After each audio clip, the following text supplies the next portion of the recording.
Le puse de título, Vení y adoremos a Jesús.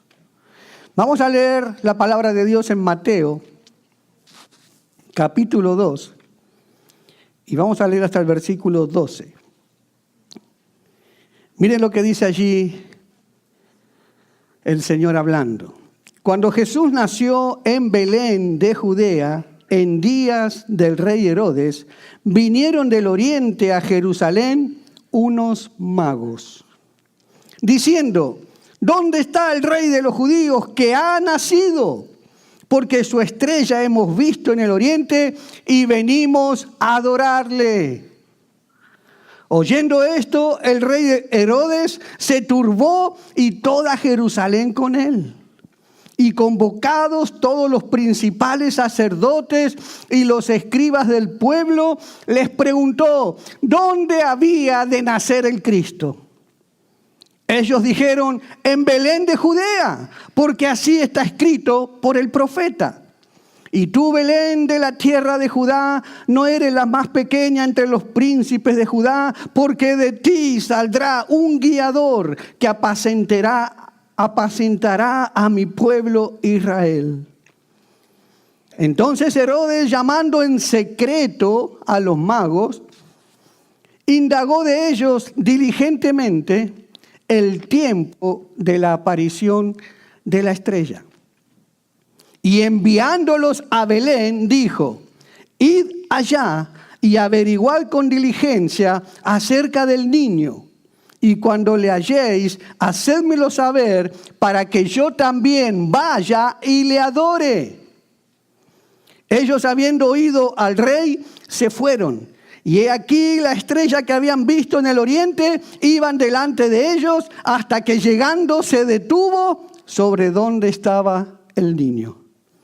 Y al ver la estrella, se regocijaron con muy grande gozo. Y al entrar en la casa, vieron al niño con su madre María, y postrándose lo adoraron. Y abriendo sus tesoros, le ofrecieron presentes, oro, incienso y mirra. Pero siendo avisados por revelación en sueños que no volvieran a Herodes, regresaron a su tierra por otro camino. Este pasaje nos cuenta la historia de los magos que vinieron a adorar a Jesús en su nacimiento. Ahora, sobre estos magos se ha tejido una leyenda que viene más de una tradición que de lo que dice la palabra de Dios. Por ejemplo, hemos leído que los magos llegaron a la casa a ver a Jesús y no al pesebre como lo han pintado siempre. Todas las pinturas, en todos los pesebres vemos a los magos que están adorando a Jesús en el pesebre. Y vemos que la palabra dice otra cosa. Que la palabra dice que los magos, ya se ve que después de algunos meses, los magos llegaron a adorar a Jesús en una casa. Se dice también que los que vinieron a adorar a Jesús fueron 3. Es lo que dice la tradición. Pero la Biblia no habla de cantidad, simplemente dice unos magos. No dicen que fueron 3, fueron 4, fueron 10, fueron 20. Simplemente dice unos magos. Se dice también que eran reyes, pero la Biblia solamente indica que solamente eran magos, o mejor traducido esta palabra del griego, eran sabios. Se dice también que vinieron de lugares diferentes y que se encontraron en Jerusalén. Pero la Biblia dice que todos eran de un mismo país. Se dice que se llamaban Gaspar, Melchor y Baltasar. Pero la Biblia no provee de nombres para ninguno de ellos. Siempre dice unos magos. Se dice que uno era blanco, el otro negro y el otro de tez bronceada. Pero la Biblia no habla en absoluto del color de la piel de los magos. Es decir, mucha tradición, pero nada o casi nada de fundamento bíblico. Y así fuimos criados y así nosotros todavía seguimos criando a nuestros hijos. No hay fundamento bíblico, simplemente como loros repetimos lo que nos dicen. Sin ir a escudriñar la palabra de Dios, sin ir a escudriñar lo que la Biblia dice. Simplemente los que unos ignorantes por ahí inventaron, lo empezaron a repetir y todos, ok, es así. Lejos de todo lo que dice la palabra de Dios. Lo que sí se sabe por la historia y sobre todo por el relato bíblico es que los magos eran una casta de hombres sabios especializados en astronomía, en medicina, en ciencias naturales y principalmente en las profecías de Israel. Por su amplio conocimiento, estaban al tanto de los eventos que ocurrían en el mundo de su época. Y no es de extrañarse, por tanto, que supieran con exactitud la fecha en que iba a nacer el Mesías, el rey de los judíos. Ellos lo sabían. Ahí en el versículo 2 leímos que ellos entraron y preguntaron, ¿dónde está el rey de los judíos que ha nacido? En el tiempo pasado ya nació, sabemos que ya nació. Las profecías lo dicen. La estrella nos dirigió hasta el lugar donde Él está, porque Él ya nació. ¿Dónde está?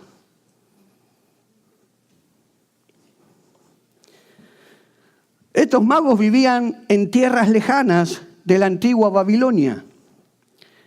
Y se habla de ellos como personas muy respetables en las cortes de los imperios babilonios y los medo-persas.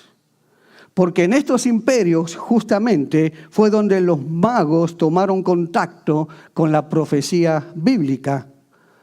Porque allí estaba Daniel exiliado en Babilonia. Y sabemos que muchas de las profecías vinieron a través de Daniel, que profetizó 500 años antes de que sucedan todos estos eventos. Y de este pasaje entonces que hemos leído en Mateo 2, quiero que veamos 3 grupos de personas que supieron del nacimiento de Jesús, pero tuvieron reacciones diferentes. Sabían que Jesús había nacido. 3 grupos de personas que nos muestra este pasaje que hemos leído, pero cada grupo de esas personas tuvieron una reacción diferente ante el nacimiento de Jesús. ¿En cuál de estos grupos estarás tú?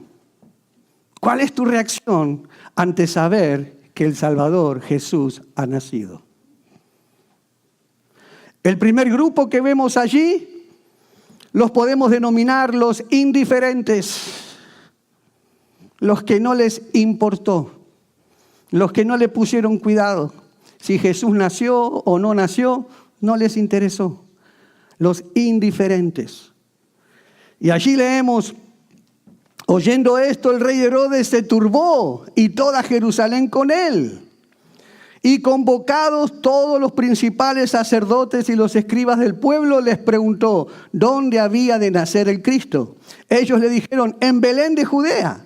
Porque allí está escrito por el profeta que allí va a nacer. ¿A quién les estaba preguntando Herodes dónde iba a nacer Jesús? A los sacerdotes, a los escribas, los que estudiaban la Biblia, los que estudiaban las Escrituras todos los días. Ellos supieron de inmediato, ellos sabían, conocían las profecías, conocían los tiempos que les avisaba, que les decía, el Mesías ha nacido. Y sabían en qué lugar y todo iban a nacer. Y le dijeron a Herodes, sí, el que tú estás preguntando, ese Jesús, ese Mesías, el rey de los judíos, va a nacer en Belén. Sabían dónde iban a nacer. Sabían que el rey, el Mesías, el rey de los judíos, el Salvador del mundo, iba a nacer. Pero ¿qué actitud tomaron estas personas que sabían? Al lujo de detalle, sabían. ¿Cuál fue la actitud de ellos? Indiferentes. ninguno de ellos corrió a Belén. Ninguno de ellos salió corriendo sabiendo la profecía cumpliéndose, sabiendo que Jesús estaba naciendo. Ninguno de ellos, ni Herodes, ni nadie salió corriendo a ver al niño, a Jesús que estaba naciendo. Fueron totalmente indiferentes, sabiendo que estaba naciendo. Era el Mesías prometido que venía a salvarlos. No les importó. En el Evangelio de Juan lo dice claramente. A los suyos vino y los suyos no le recibieron. Lo descartaron. No le dieron importancia a Jesús. No le dieron la bienvenida al Rey de Reyes. Tampoco lo reconocieron como el Cristo, como el Salvador. Y mucho menos le rindieron adoración. Mucho menos. Indiferentes. Hoy también hay mucha indiferencia. Muchas personas están haciendo exactamente lo mismo con la segunda venida de Cristo.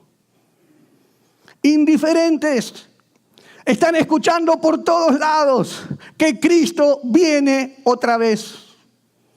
Están escuchando por todos lados que hay que prepararse porque nadie sabe el día ni la hora. Vendrá como ladrón en la noche y el que no esté preparado se queda, no va con él. Y lo están escuchando y se predica. Y se habla de la segunda venida de Cristo. Prepárense, estén alertas porque en cualquier momento Cristo llega. Tienen que estar preparados. Pero ¿quién le pone atención? Todos viven indiferentes. Todas las señales que la Biblia habla se están cumpliendo, una por una. Cada día hay más cumplimiento de las señales.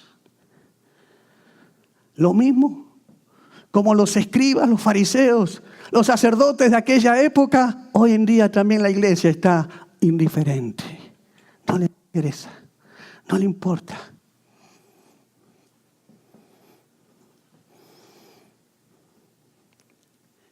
Siguen viviendo como si Jesús nunca va a venir. Siguen viviendo como si nunca un día van a tener que pararse delante de la presencia de Dios a rendir cuentas por lo que se hizo aquí en la tierra mientras uno vivía, haya sido bueno o haya sido malo. Y así viven. Y Jesús lo dijo, que será como en los días de Noé, será como en los días de Sodoma y Gomorra, todos indiferentes haciendo lo que querían, nunca poniendo atención a lo que Jesús decía, a los acontecimientos que iban a suceder. Hay gente así hoy en día. Son las personas que se contentan con solamente venir a la iglesia, se conforman con quedarse sentados, ocupar una silla en la iglesia. Si acaso vienen todos los domingos o cuando vengan y sin buscar nada más. Simplemente vienen, asistieron y así como entraron, se fueron. Indiferentes, escuchando, sabiendo, conociendo la voluntad de Dios.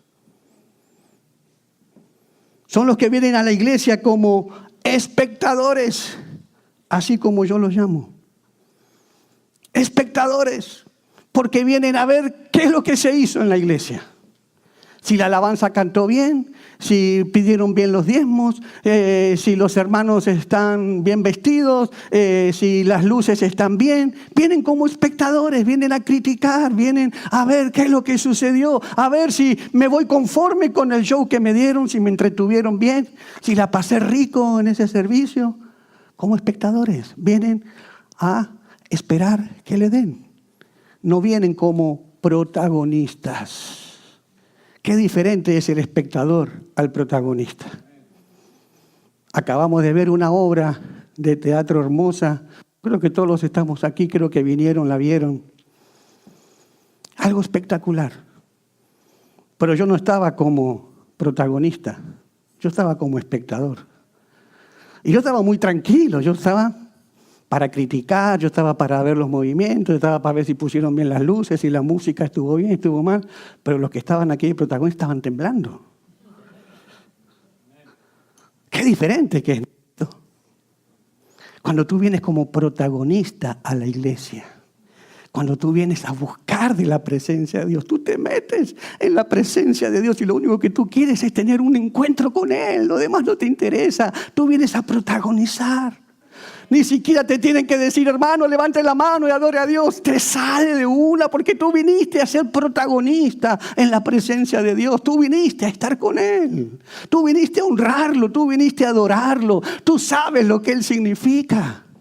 Todo lo que Él hizo por ti. Entonces tú vienes en agradecimiento. Nadie te tiene que correr. Nadie te tiene que tirar un balde de agua fría para que te despiertes de la cama. Tú saltas de alegría, de gozo y dices, es hora de ir a la iglesia. Yo me voy corriendo y quiero llegar temprano. Protagonistas. Los espectadores son los que simplemente vienen, se sientan, escuchan los sermones. Hasta ahí llegan. Es todo lo que hacen. Son los adoradores que tienen una religión cristiana sin Cristo. Porque se han apartado de Dios. Son los indiferentes en darle adoración a Jesús. Y ese es un grupo de personas que había cuando nació Jesús, personas indiferentes. El segundo grupo que vemos son los que son como Herodes, los que son como Herodes. Los magos le dijeron que Jesús había nacido, el rey de los judíos. Y eso, ahí vimos que Herodes, ¿qué hizo? Se turbó. ¿Cómo va a nacer otro rey? Sí, el rey ya está aquí. Se turbó y no le gustó. Preparó un plan. Porque la intención de Herodes era matar a ese rey que le iba a usurpar, según él, el trono. Ya lo había intentado antes cuando se estaba diciendo que ya iba a nacer Jesús. Mandó matar a todos los primogénitos, que es cuando María tuvo que salir, escaparse, para salvar a Jesús. Ya Herodes había intentado. Pero ahora tiene otro plan y le dice a estos magos, vayan y van a encontrar a Jesús. Sí, es verdad, la estrella a ustedes los está llevando bien, porque las profecías dicen que Él va a nacer en Belén. Vayan, encuéntrenlo y luego me avisan para que yo también vaya a adorarlo. Ese era el cuento, la trampa que le estaba tendiendo a los magos. Porque la intención que tenía Herodes no era adorar a Jesús, era quitarse de encima, según él, esa competencia. La historia dice que él ya había matado hasta sus hijos, hasta su madre. Ya tiene un historial de asesinatos que no le costaba nada seguir asesinando. Él no lo quería Jesús. Él tenía miedo de perder su posición. Porque él realmente quería deshacerse de Jesús. Por eso que al final del pasaje leemos que los magos fueron instruidos por el Espíritu Santo que no volvieran a Herodes, sino que volvieran a su país por otro camino, que lo evitaran a Herodes. Hay mucha gente hoy como el rey Herodes. Son los que dicen, sí, yo quiero adorar a Dios. Yo quiero ir a la iglesia. Incluso son aquellos que vienen a la iglesia y cantan también. Y pretenden amar a Jesús.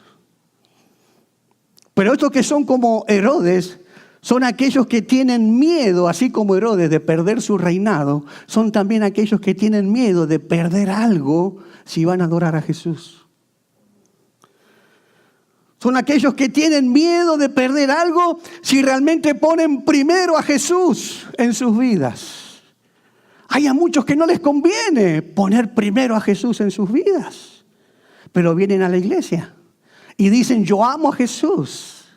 Pero cuando Jesús nace, tienen que adorarlo, se hacen los indiferentes. No van, porque tienen miedo de perder algo. Tal vez son los que tienen miedo de perder el dinero si ponen a Jesús primero. Tal vez son los que tengan que perder amigos si tienen que poner a Jesús primero. Tal vez sean aquellos que tengan que perder alguna oportunidad si tengan que poner a Jesús primero.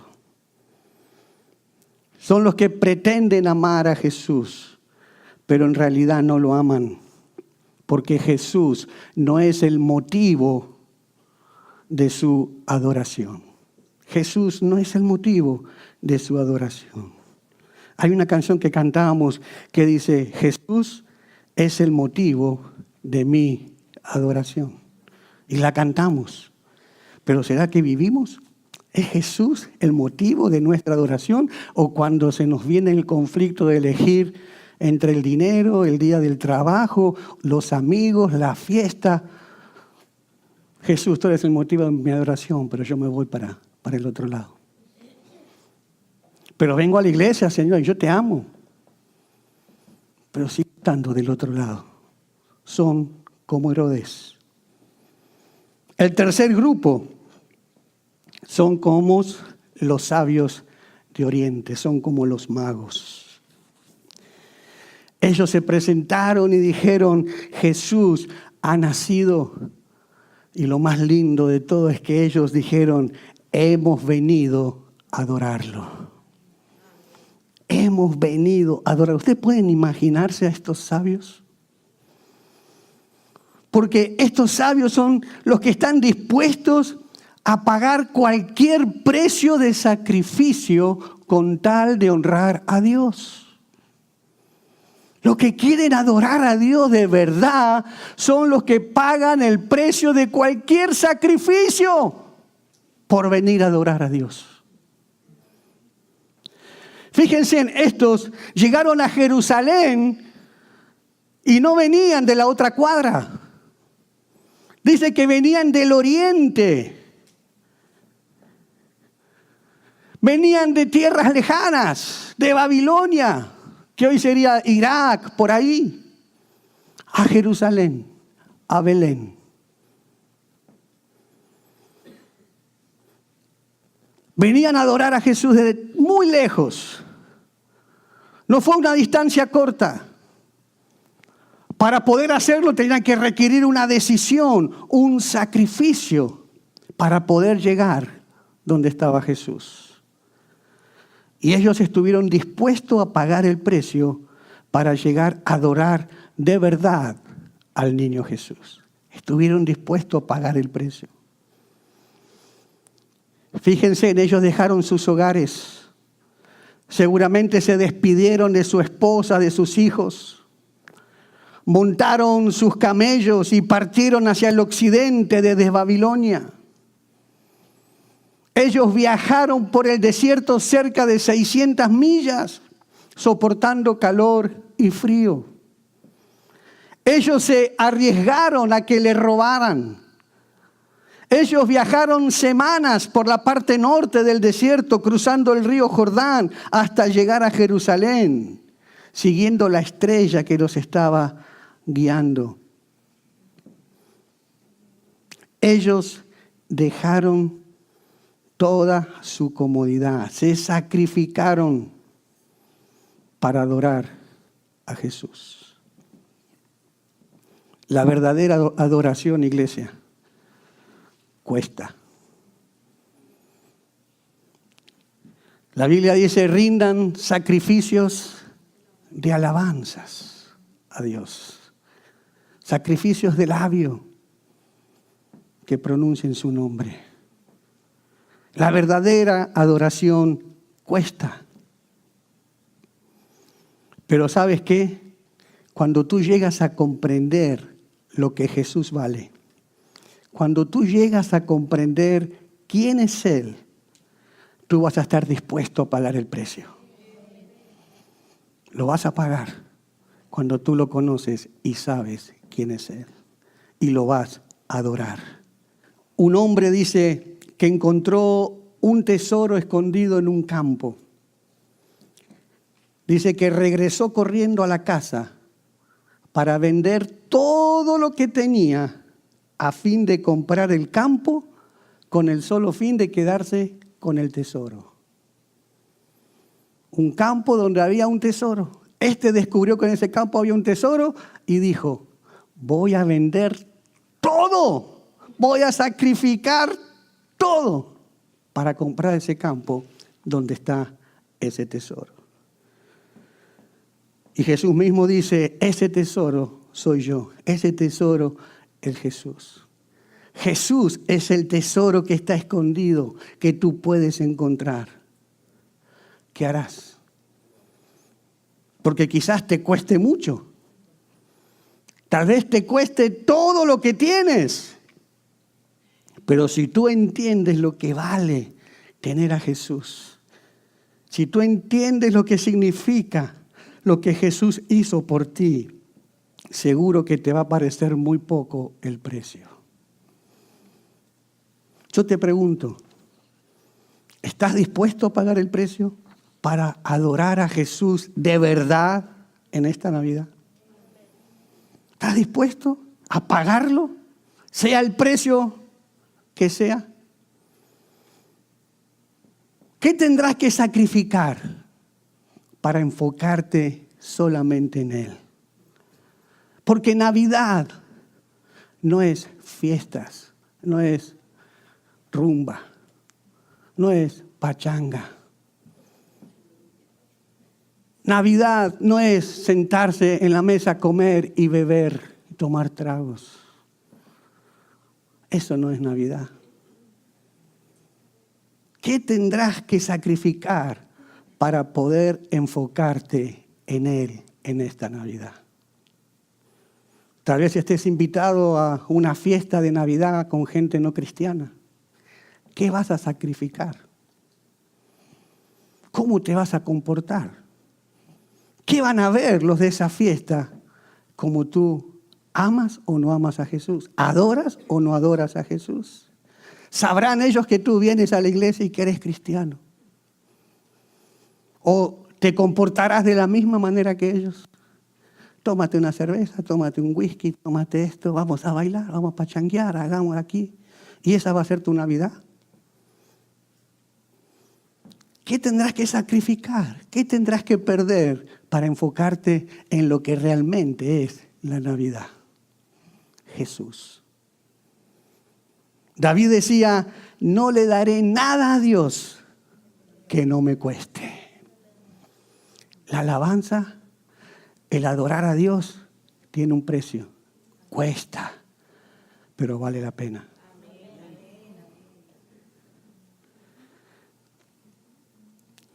Dice en el versículo 11 que los magos al entrar en la casa, no en el pesebre como nos enseñaron, sino en la casa, ya después de unos meses, vieron al niño con su madre María. Vieron al niño con su madre María y postrándose lo adoraron. ¿A quién? No a María. Solamente adoraron a Jesús. La madre del niño estaba allí, pero ellos se enfocaron en Dios, hecho hombre, en Jesús, y lo adoraron a Jesús. No adoraron a María. Y le ofrecieron de sus tesoros presentes. ¿A quién? A Jesús. No le trajeron ofrendas a María. Sus ofrendas fueron a Jesús. ¿Cuántas cosas te enseñaron mal que no están en la palabra de Dios? ¿Cuántas cosas tú tal vez continuaste con esas tradiciones y seguiste creyéndolas? Pero no son bíblicas. Y sería muy bueno que tú comenzaras a predicar lo que Jesús dice. ¿Cuántos familiares tenemos inconversos que creen todas estas cosas, que creen que están adorando a Jesús, haciendo lo que Jesús no dijo que hicieran. Los magos ven a Jesús. Está con su madre María, pero el enfoque de ellos es Jesús. Y se postran ante Jesús y le dan ofrendas. Y saben que cada ofrenda que ellos dieron tiene un significado, un simbolismo muy precioso. Dice que le entregaron oro, incienso y mirra. Dice, le entregaron oro, porque el oro representa el homenaje que se le rinde a un rey. El oro es sinónimo de pureza y divinidad. Cuando los magos le están ofreciendo oro al Señor Jesús, era porque ellos lo están reconociendo como rey. Como rey. Al entregarle oro, lo están reconociendo como rey. Y ese era un regalo apropiado para Jesús, porque sin duda Jesús era Rey de Reyes y Señor de Señores. Había nacido el Rey de los judíos.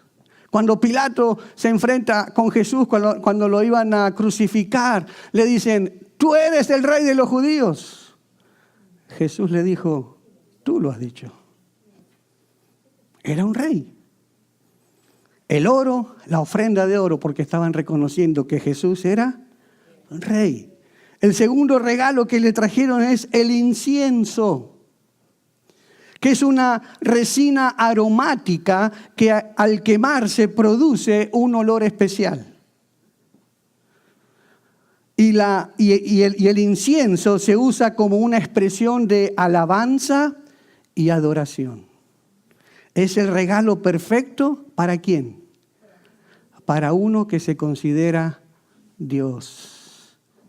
Cuando tú consideras a Dios, tú traes incienso, tú traes olor fragante, tú traes perfume de alabanzas, porque lo reconoces como Dios.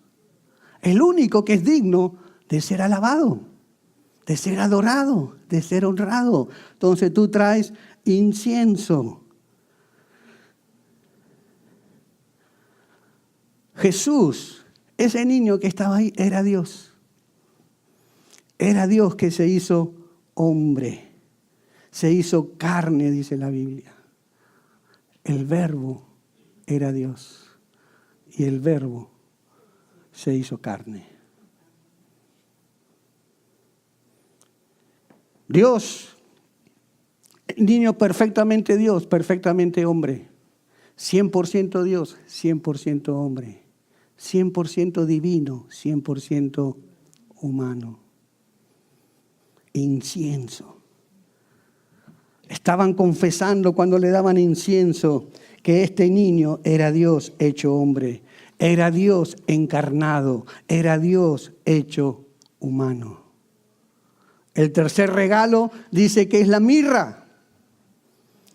Y este sí es un regalo medio extraño para un niño que recién nacía. Porque ¿qué es la mirra? ¿Por qué se lo ofrecieron al Señor Jesús?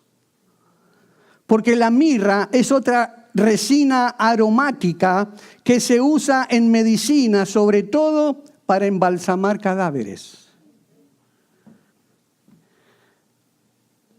Es regalo apropiado, pero no para un rey.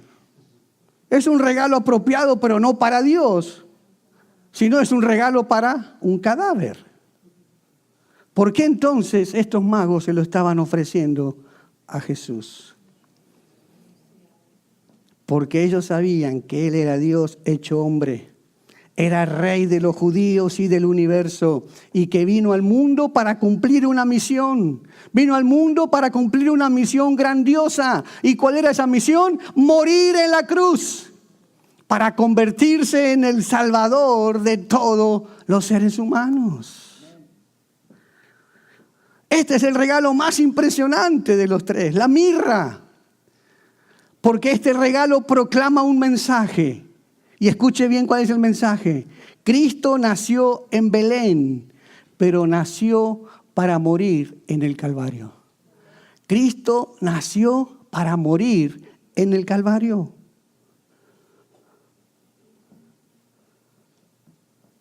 Cristo en el pesebre no salva. Cristo crucificado sí salva.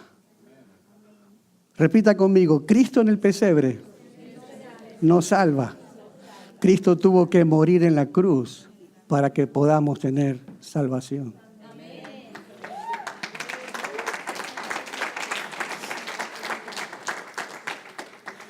Por esto quiero invitarlos a todos en esta mañana a que adoremos al Rey de Reyes, al Señor de Señores, a Jesús, quien murió, resucitó y ahora está sentado a la diestra de Dios intercediendo por todos nosotros. Al que dijo, estuve muerto, pero he resucitado y ahora vivo y vivo para siempre. A ese que estamos adorando hoy. No es a un niño que se quedó en el pesebre.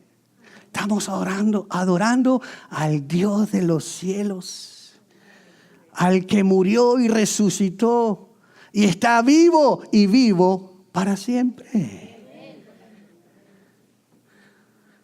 Los magos buscaron a Jesús para adorarlo porque lo reconocieron como Rey, como Dios y como Salvador. Y le trajeron ofrendas y esas ofrendas eran lo mejor. Lo mejor. ¿Y tú qué harás? ¿Cómo vas a adorar a Dios? ¿Qué ofrendas les vas a traer a Él? Mire Malaquías capítulo 1, versículo 8. Ustedes traen animales ciegos para el sacrificio y piensan que no tiene nada de malo. Sacrifican animales cojos o enfermos y piensan que no tienen nada de malo. ¿Por qué no tratan de ofrecérselos a su gobernante? ¿Creen que estaría él contento con ustedes? ¿Se ganaría su favor? Dice el Señor Todopoderoso. Dios no es un simple Dios. Dios no es ningún mortal para que nosotros vengamos con cualquier tipo de ofrendas. Dios es Señor de señores, Rey de reyes. Él fue el creador del universo y de todo lo que existe. Él es temible y grande en las naciones. Y Él es digno de que le demos nuestra mejor adoración, nuestro mejor respeto, nuestra mejor honra, nuestra mejor pleitesía. Él es digno. En el Antiguo Testamento, todo animal que se ofrecía como ofrenda a Dios tenía que ser un animal perfecto. Tenía que ser un animal sin ningún defecto. Pero estos sacerdotes que le traían esas ofrendas a Dios habían olvidado ese pequeño detalle. Y simplemente le traían ofrendas, sacrificios a Dios de lo que tenían, de lo que encontraban, de lo que no les servía más, de lo que ya no necesitaban, y venían y se lo presentaban así a Dios. Y no es que dejaban de darle sacrificio, sino que le traían sacrificio, pero no lo que le agradaba a Dios. Lo hacían por hacer, por costumbre. Pero la intención cuando hacían esos sacrificios no era, yo lo hago, traigo lo mejor porque quiero honrar a Dios, porque quiero agradar a Dios.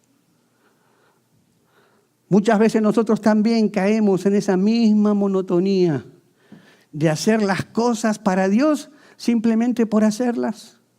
Simplemente por una costumbre, simplemente por una rutina, simplemente por decir las hago porque me toca. Porque si no vengo queda un hueco ahí y ¿quién me va a suplantar? Queda un hueco, entonces lo hago porque me toca, pero no es porque yo siento ese amor por Dios, esa pasión de darle mi vida, lo mejor de mi vida, entregárselo a Dios. Y caemos en esa misma clase de ofrendas que le damos a Dios. Cuando en realidad todo lo que le tenemos que dar a Dios, todo lo que le tenemos que ofrecer a Dios debe ser ofrecido con excelencia. Y debe ser lo mejor de lo que tenemos. Lo mejor. ¿Qué clase de ofrenda le estás ofreciendo a Dios? ¿Le estás ofreciendo lo mejor de tu tiempo o lo que te sobra? ¿Le estás ofreciendo lo mejor de tu talento o lo que se necesite? ¿Estás ofreciendo lo mejor de ti o lo que tú consideras necesario? ¿Estás ofrendando de lo mejor que tienes o de lo que ya no te sirve, lo que ya no usas, lo que ya te sobra? Cada uno de nosotros debemos examinar cuál ofrenda estamos ofreciendo delante de Dios. Examinémonos. Si yo vengo a la iglesia simplemente por rutina, por cumplir, no es por lo que yo siento, porque yo quisiera quedarme en mi casa, pero hay que hacerlo, hay que, el pastor tenerlo encima después, ¿no? Vamos ahí para sacármelo de encima. Tenemos que examinar qué clase de ofrenda le estamos dando a Dios. Yo estoy asombrado porque el miércoles aquí esto estuvo repleto. Tuvimos que agregar filas de sillas de tanta gente que había el miércoles. Y yo me pregunto, ¿y por qué hoy no vinieron? Sé que algunos están de viaje, pero no todos. ¿Qué pasó? ¿Qué clase de ofrenda le damos a Dios?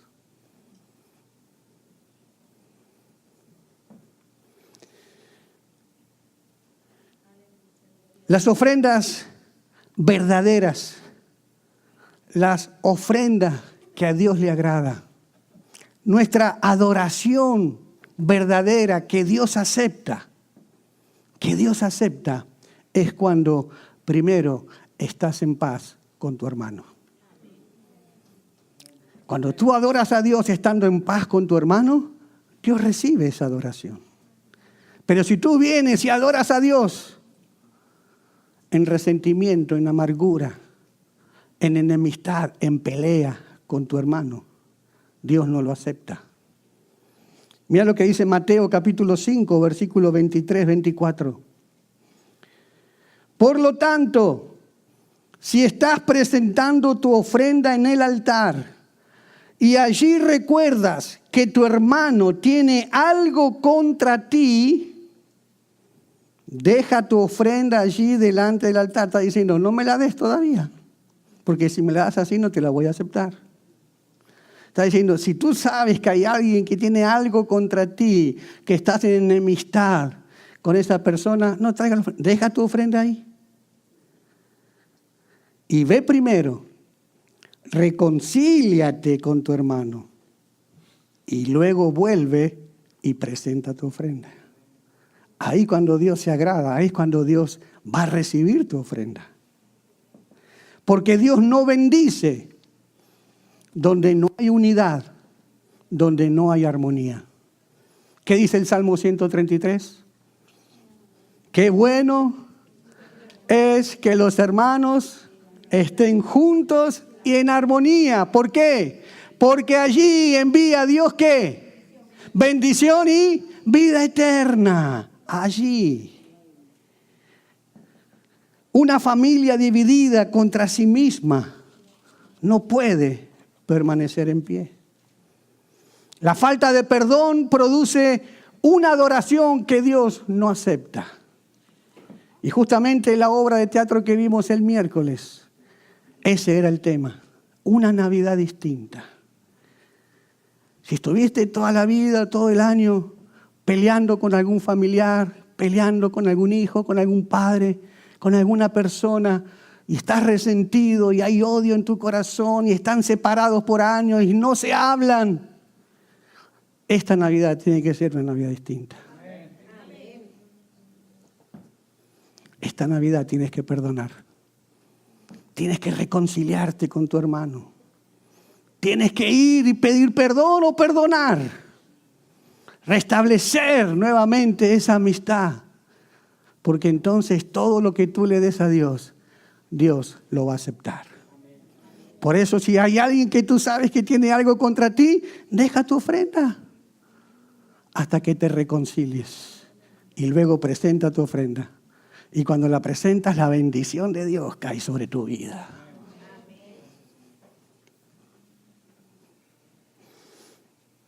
Primera Timoteo capítulo 2 versículo 8 dice, deseo, Pablo le está diciendo a Timoteo, deseo que en cada lugar de adoración, ¿este es un lugar de adoración? ¿Sí? ¿Es un lugar donde adoramos a Dios?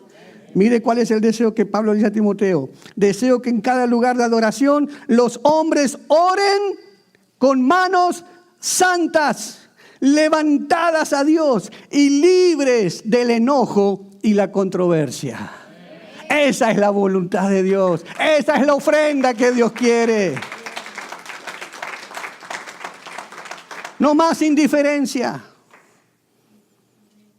No más indiferencia a las cosas de Dios. No más ser como Herodes, aparentar. Pero realmente no hay nada de verdad en eso. Una adoración verdadera que Dios acepta es segundo, cuando vives en santidad.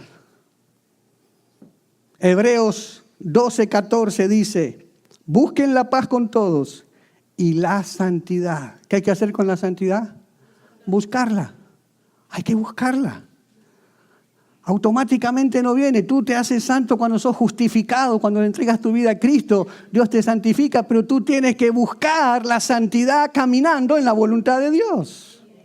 Tú tienes que buscar. Sin la cual nadie verá al Señor.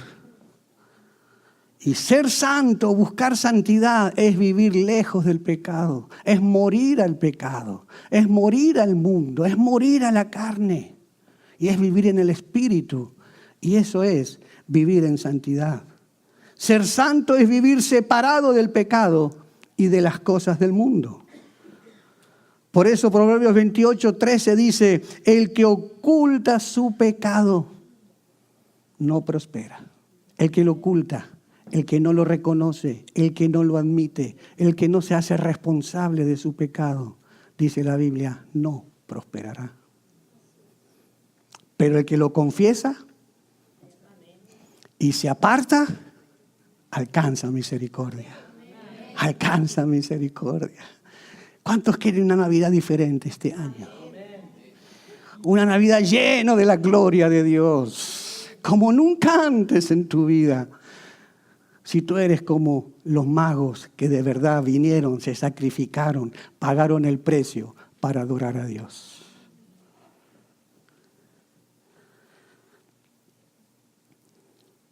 Una adoración verdadera que Dios acepta es cuando, tercero, le ofreces a Dios lo primero y lo mejor. No cuando dejas a Dios por último y le ofreces lo que te sobra. Sino una adoración verdadera es cuando le das a Dios lo primero y lo mejor. Malaquías 1:14 dice, maldito sea el tramposo que teniendo un macho aceptable en su rebaño, se lo dedica al Señor y luego le ofrece un animal mutilado. Haciendo trampas. Dios está aquí denunciando una actitud deshonesta, la deshonestidad. Dios no quiere que tú le prometas y no le cumplas. Que no le traigas ofrendas que Dios no te va a aceptar. Dios quiere que tú le des lo mejor de ti. Que tú le des el primer lugar a Él. Porque Dios ahí lo dice, Él no va a aceptar lo que te sobra. Él es Dios. Él quiere lo primero. Es lo que hicieron estos magos. Hoy muchos cristianos están tomando una actitud de deshonestidad con Dios. Y están tomando a la iglesia con indiferencia y con desprecio. Cuando usted viene a la iglesia, ¿con qué actitud usted viene? ¿Usted llega temprano porque quiere darle lo mejor de su adoración? ¿O le es indiferente? que tiene. Si empieza a las 10, llegamos 10:30, 10:15, 10:40. Es lo mismo. ¿Será que sí es? ¿Que es lo mismo? Les pregunto, ¿por qué no llegan tarde al trabajo?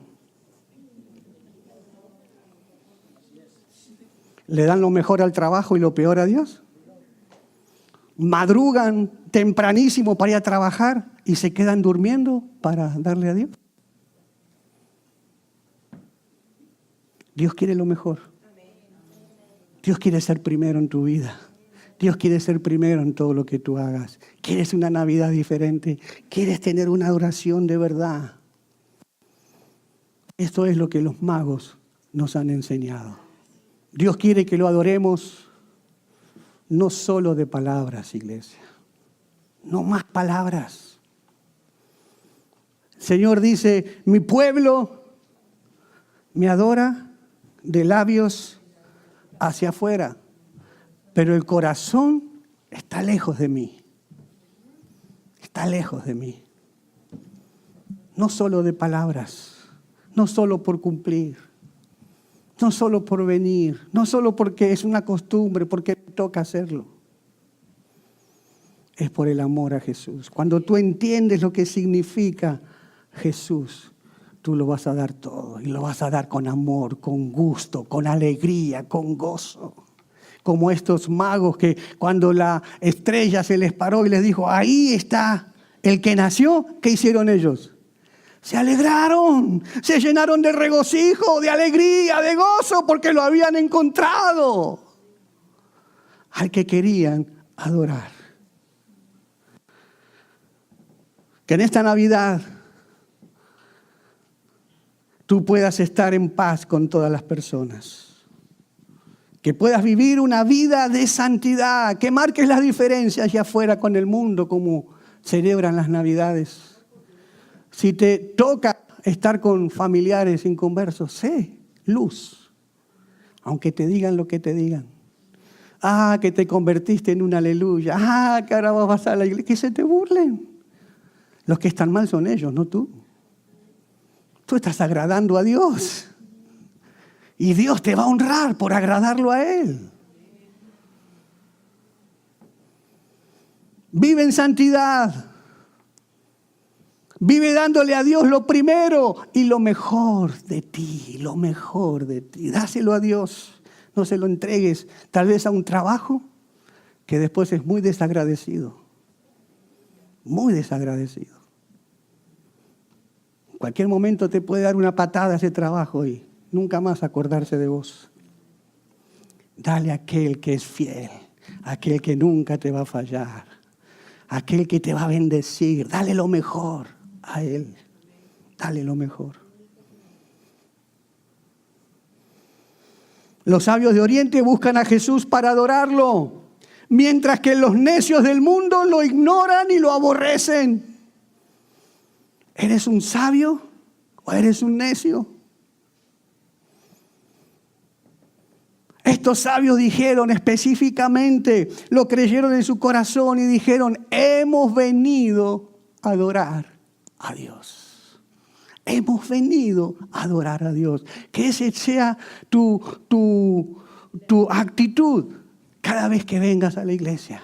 Vine a adorar a Dios. Cuando estás en tu casa, estás adorando a Dios. Cuando estás en el trabajo, estás adorando a Dios. Tú no eres una cosa aquí y otra cosa allá. Vamos a ponernos de pie, iglesia. Y te voy a invitar a que tú también busques a Jesús y lo adores como lo hicieron estos magos. Reconociendo que Él merece la adoración. ¿Por qué? Porque Él es Rey, porque Él es Dios y porque Él es tu Salvador. Amén.